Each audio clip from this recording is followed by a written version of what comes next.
महात्मा बुद्ध अक्सर अपने शिष्यों को शिक्षा प्रदान किया करते थे। एक दिन प्रातः काल बहुत से भिक्षुक उनका प्रवचन सुनने के लिए बैठे थे।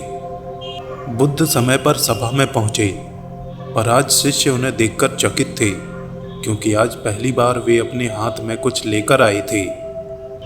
करीब आने पर शिष्यों ने देखा कि उनके हाथ में एक रस्सी थी। बुद्ध ने आसन ग्रहण किया और बिना किसी से कुछ कहे वे रस्सी में गांठें लगाने लगे। वहां उपस्थित सभी लोग ये देखकर सोच रहे थे कि अब बुद्ध आगे क्या करेंगे। तभी बुद्ध ने सभी से एक प्रश्न किया। मैंने इस रस्सी में 3 गांठें लगा दी हैं। अब मैं आपसे ये जानना चाहता हूँ कि क्या यह वही रस्सी है जो गांठें लगाने से पहले थी? एक शिष्य ने उत्तर में कहा, गुरुजी, इसका उत्तर देना थोड़ा कठिन है। ये वास्तव में हमारे देखने के तरीके पर निर्भर है। एक दृष्टिकोण से देखें तो रस्सी वही है, इसमें कोई बदलाव नहीं आया है। दूसरी तरह से देखें तो अब इसमें 3 गांठें लगी हुई हैं जो पहले नहीं थीं, इसलिए इसे बदला हुआ कह सकते हैं। पर यह बात भी ध्यान देने वाली है कि बाहर से देखने में भले ही ये बदली हुई प्रतीत हो, पर अंदर से तो ये वही है जो पहले थी। इसका बुनियादी स्वरूप अपरिवर्तित है। बुद्ध ने कहा, अब मैं इन गांठों को खोल देता हूँ। ये कहकर बुद्ध रस्सी के दोनों सिरों को एक दूसरे से दूर खींचने लगे। उन्होंने पूछा, तुम्हें क्या लगता है, इस प्रकार इन्हें खींचने से क्या मैं इन गांठों को खोल सकता हूँ? नहीं, ऐसा करने से तो ये गांठें और भी कस जाएंगी और इन्हें खोलना और मुश्किल हो जाएगा।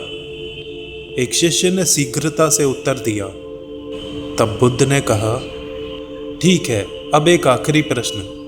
इन गांठों को खोलने के लिए हमें क्या करना होगा?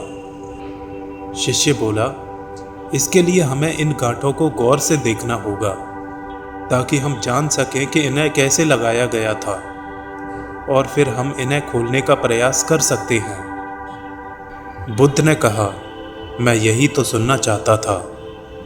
मूल प्रश्न यही है कि जिस समस्या में तुम फंसे हो, वास्तव में उसका कारण क्या है? बिना कारण जाने निवारण असंभव है। अधिकतर लोग बिना कारण जाने ही निवारण करना चाहते हैं। कोई ये नहीं पूछता कि मुझे क्रोध क्यों आता है। लोग पूछते हैं कि मैं अपने क्रोध का अंत कैसे कर सकता हूँ। कोई ये प्रश्न नहीं करता कि मेरे अंदर अहंकार कहाँ से आया। लोग पूछते हैं, मैं अपना अहंकार कैसे खत्म करूँ।